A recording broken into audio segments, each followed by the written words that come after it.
Titre 1.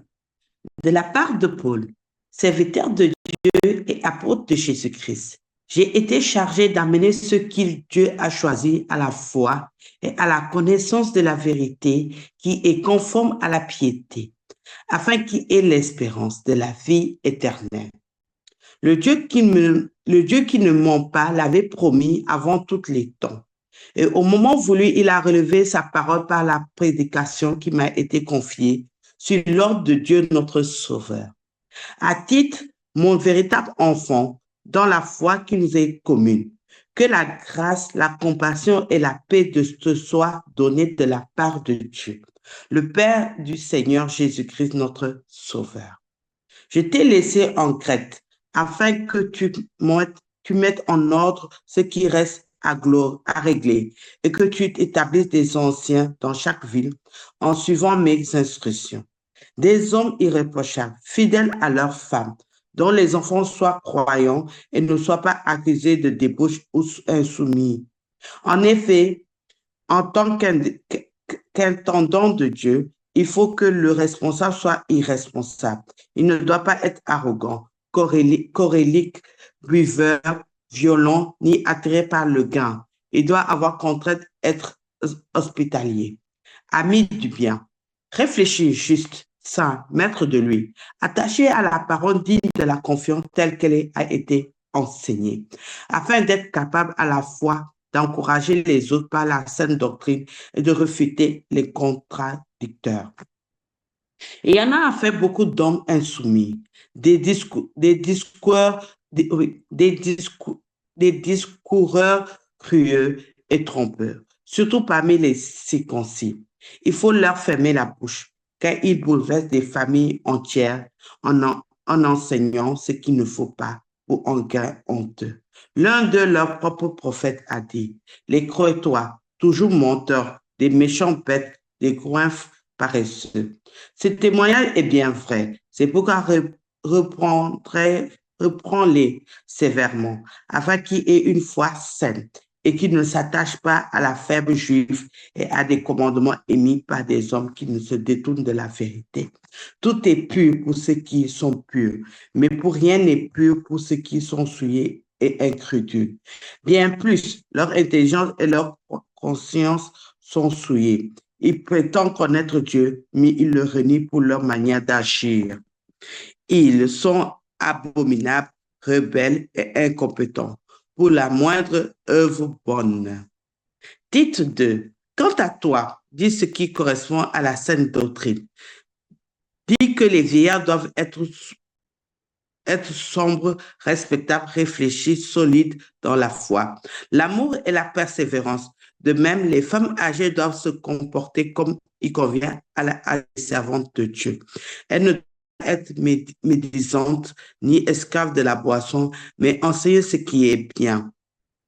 Mais ainsi, elles apprendront aux jeunes femmes à aimer leur mari et leurs enfants, à montrer réfléchir et pur à s'occuper de leur foyer, être pleines de bonté et se soumettre à leur mari, afin que la parole de Dieu ne soit pas calomniée.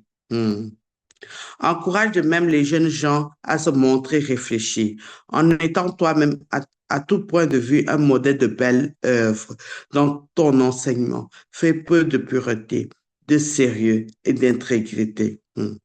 Que la parole soit saine et irréprochable, afin que notre apposant soit couvert en n'ayant aucun mal à dire de nous. Encourage l'esclave à se soumettre à leur maître et à être agréable en tout, à ne pas les contredire ni commettre les moindres, mais à montrer toujours digne de confiance, afin d'honorer pleinement la doctrine de Dieu, notre Sauveur.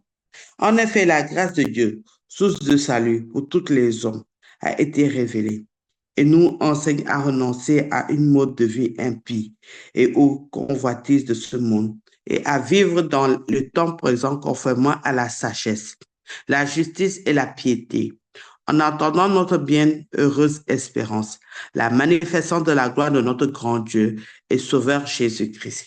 Il s'est donné lui-même pour nous afin que nous rachetions de toute faute et de se faire un peuple qui lui appartienne, purifié et zélé pour des belles œuvres.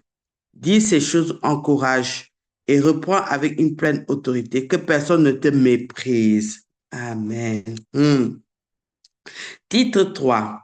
Rappelle-leur de se soumettre aux magistrats et aux autorités, de leur obéir, d'être prêtre, d'être prêt pour toute œuvre bonne, de ne pas calomnier personne, d'être pacifique, conciliant, plein de douceur envers tous les hommes. Nous aussi, en effet, nous étions autrefois stupides, rebelles, égarés, esclaves de toutes sortes